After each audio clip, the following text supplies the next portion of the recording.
Cette vidéo est la deuxième partie qui accompagne le TP6 oscillateur quasi-sinusoïdal. Donc il y a une deuxième partie dans ce TP. Euh, je pense qu'on devrait avoir le temps de faire ça. Euh, et on va étudier un dipôle qui nous sera utile pour le prochain TP qui s'appelle le dipôle à résistance négative. Il s'avère qu'au prochain TP, on va utiliser un oscillateur quasi-sinusoïdal pour faire de la détection par boucle inductive. Voilà, bon, je détaille pas plus que ça, mais dans ce montage, on aura besoin de fabriquer un oscillateur quasi-sinusoïdal, pas avec le filtre de Wien, et avec un montage, voilà, pas avec l'oscillateur à pont de Wien, mais avec un autre oscillateur. Typiquement, ce sera un RLC en fait, euh, et, euh, et on aura en plus ce dipôle à résistance négative pour constituer l'oscillateur. Alors, euh, pourquoi ça s'appelle oscillateur à résistance négative? Alors voilà le montage, hein, il sera déjà monté en TP, d'accord?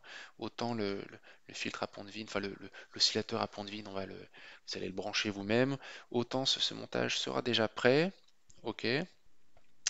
Euh, D'ailleurs, cette résistance qui apparaît variable ici, bah, dans ce TP, elle sera fixe, hein, et c'est dans le TP prochain qu'elle sera variable. Donc, on a ici deux bornes, d'accord? Et puis on a ici des composants, et on va regarder ce montage de la façon suivante. On va regarder ces deux bornes ici, hein, d'accord?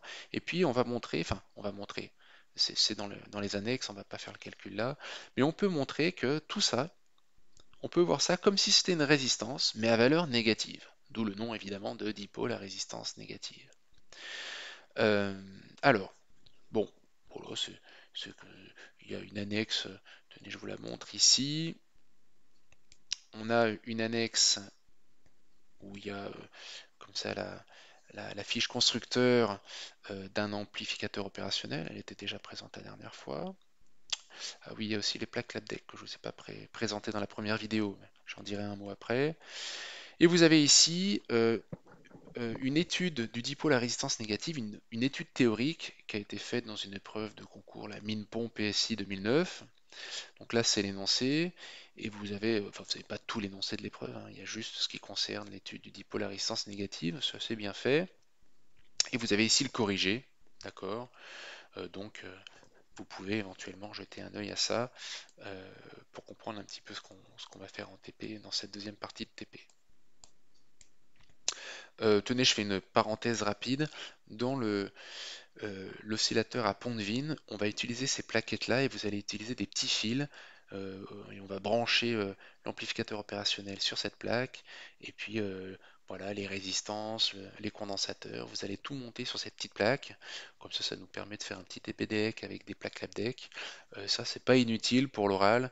Voilà, je suis pas sûr que vous ayez beaucoup manipulé avec ça l'année passée et si jamais à l'oral vous tombez sur ce type de matériel, c'est bien de l'avoir déjà manipulé une fois dans l'année, hein. Là, on a donc la plaque vue de dessus, et puis là, la plaque vue de dessous. Donc là, dessous, vous voyez un petit peu les connexions, hein, ici, les trous qui sont transverses, comme ça, ils sont reliés ensemble. Ça, c'est au milieu de la plaquette. Et sur les bords, vous avez ici euh, quatre rames, on va dire, quatre bornes, hein, et là, les fils sont reliés longitudinalement entre eux le long de la plaquette. D'accord? Voilà. Bon, c'est une petite parenthèse. Allez, je reviens à ce dipôle à résistance négative.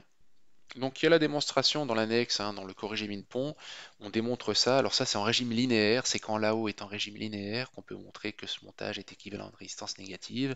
Et quand il est en régime saturé, on a autre chose. Bon, ça c'est dans le corrigé de l'épreuve Minpon également. Alors, un petit mot quand même sur parce que c'est un peu bizarre quand même un dipôle à résistance négative. Alors comme c'est pas un résistor, le fait que la résistance soit pas positive, c'est pas grave, hein. Je veux dire, si c'était un résistor, ce serait extrêmement bizarre. Là, le fait est que c'est pas un résistor, et ça, encore une fois, c'est un schéma équivalent. On peut faire comme si c'était une résistance négative. C'est pas vraiment une résistance négative. Alors, voyons un petit peu ce que ça signifie.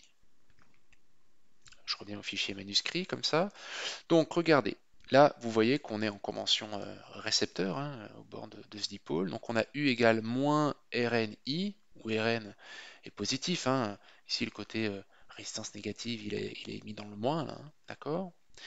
Et regardons un petit peu du point de vue de la puissance, hein. Si je fais P égale U fois I pour ce dipôle, je trouve moins Rn I carré.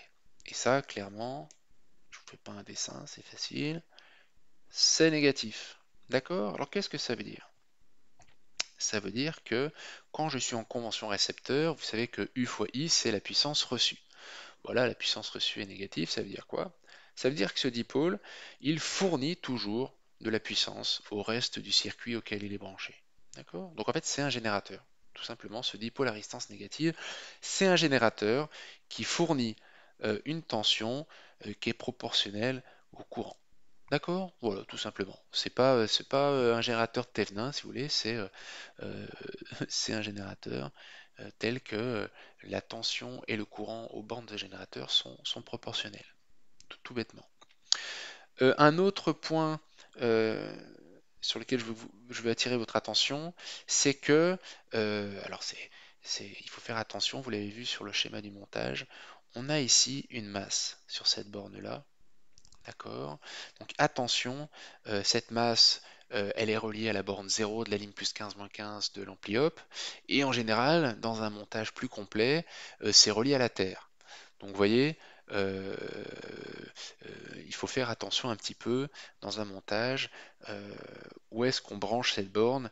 On pourrait avoir des problèmes de masse et on pourrait avoir tendance à court-circuiter une partie du circuit si on ne fait pas attention à ça. D'accord? Alors c'est vrai que dans ce schéma équivalent du dipôle à résistance négative, je ne l'ai pas noté forcément dans le poly, mais faites attention, il y a une des deux bornes qui est connectée à la masse du circuit. Voilà, et donc comme je l'ai dit, ce composant, on l'utilisera pour former un oscillateur quasi sinusoïdal dans le prochain TP.